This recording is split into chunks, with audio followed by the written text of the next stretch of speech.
Hi, my name's Tracy, and that's my wife Ashley and our son Henry. And we're modern homesteaders. We live on 3 acres just off my grandparents' farm. Some people might think this lifestyle is crazy, but we wouldn't change it for a minute. Our landscape is constantly changing.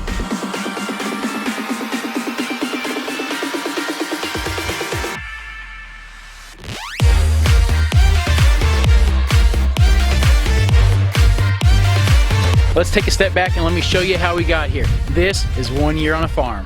A small farm, yeah. This week on Farm Alarms, 1 year on a farm. Rosebud finally goes into labor. We've had some flash flooding in our area. We discuss irrigation drip tape. Cousin Ashton even takes us to his model train club, plus a few tips and tricks. All this and more. Welcome to Farm Alarm.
Guys, it rained so much today. It's been so dry. We've been in a drought this summer and there's flash flood alerts everywhere. So there's a creek down the road from us that we're gonna drive to that always gets out when it floods, and we're gonna check it out and see if it's over the road yet or maybe just over the banks.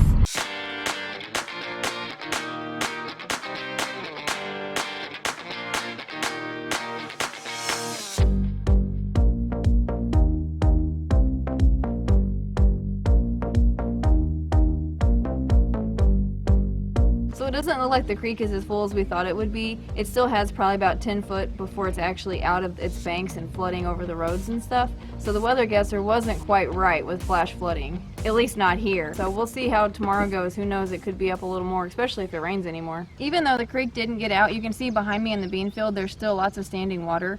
And when the creek does get out, this whole field behind me and the highway floods. At least 2 to 3 feet of water cover the road and they close it and you can't get through.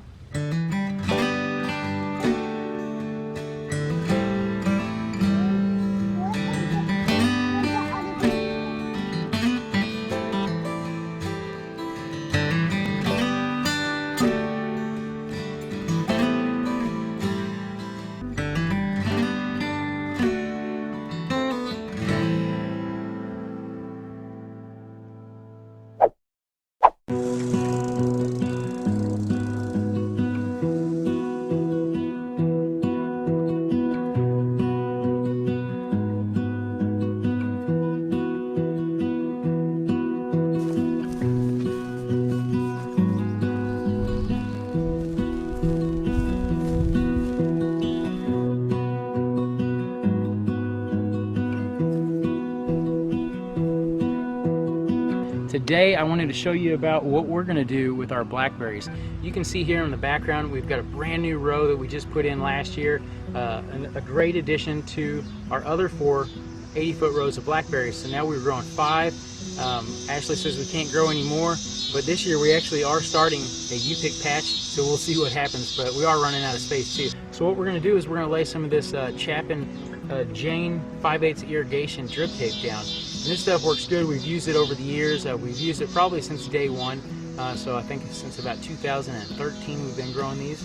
And this stuff works really good because it's going to allow that water to drip really slow into your soil.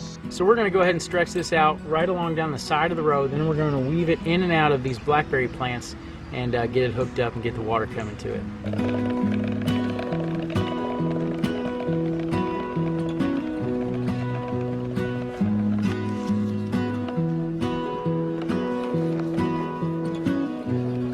Alright, so once we've got this stretched out, I'm going to cut it off, and make sure you're not cutting it too short.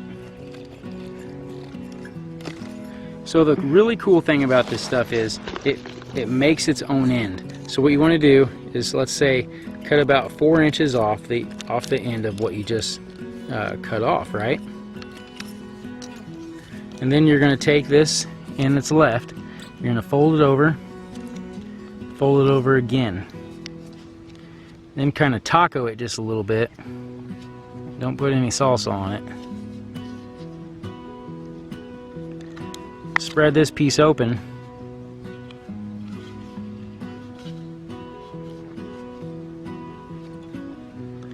And stick that in there, and then kind of flatten it all out.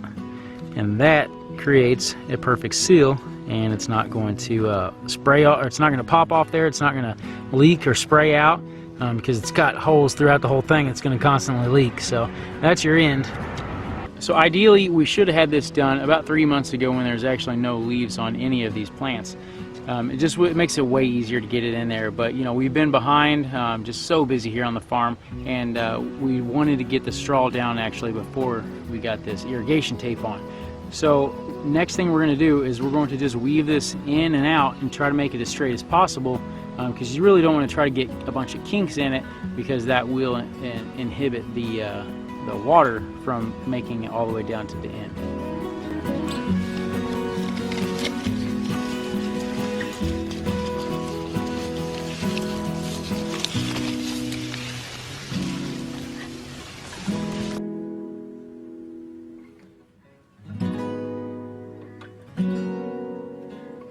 So this is the type of fitting that actually connects this to your water hose or to your garden hose. Really simple. It's just a coupler that screws right over your hose, and this end screws right on your garden hose.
Hello, my name is Ashton. Today we're checking out a local train layout right here in Boonville, Missouri.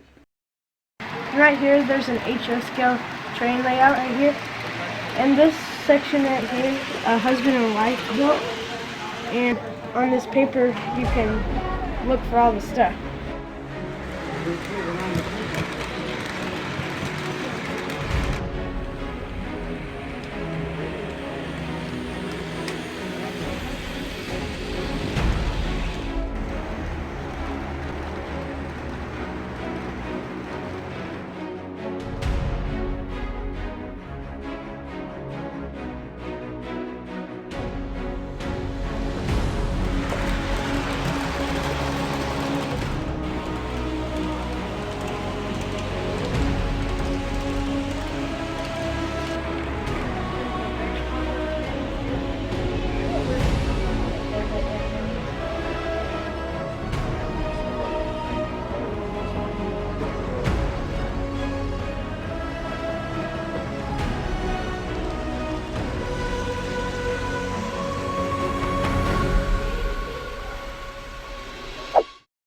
Today we're going to be talking about the number one thing that can actually get your baby, brand new baby born lamb killed. And what we're talking about is the afterbirth. And the number one thing that you could be doing to prevent this is to get rid of that afterbirth. Afterbirth, basically after your lamb or any other animal is done giving birth, giving live birth, that animal, that mother, is going to be expelling the placenta, and so that's all going to come out, and what can happen is that's going to have a real strong scent, a bloody scent, and it's actually going to be a really good bait to attract coyotes and foxes, and you definitely don't want that, especially if you've got, you know, brand new lamb, little lamb born. So here you can tell that it actually came out of her, because see, she's bloody. Before she discharged the placenta, she was not bloody on the backside. Now that doesn't mean just because there's blood that she did discharge the afterbirth. Sometimes if they have a hard labor, you know, things can rip and they can bleed back there. You do want to kind of keep an eye on her and make sure that the bleeding does stop within a short amount of time. What we're going to do is get rid of that today. The first thing you want to do is get some sort of container. We're going to use a molasses bucket, and that way you're not just grabbing this stuff up, dragging it across the field, or putting it in a shovel, accidentally dropping it out of there, because you don't want to get that scent all over the place. You really want to get it off your property, or at least as far away from your sheep as possible, because as I mentioned before, those predators, they're going to smell this and they're going to come right to it. Another measure you can do, if you do have an electric fence, always make sure that battery is hot, because that is just another measure to keep the predators at bay and to keep your livestock happy, healthy, and safe.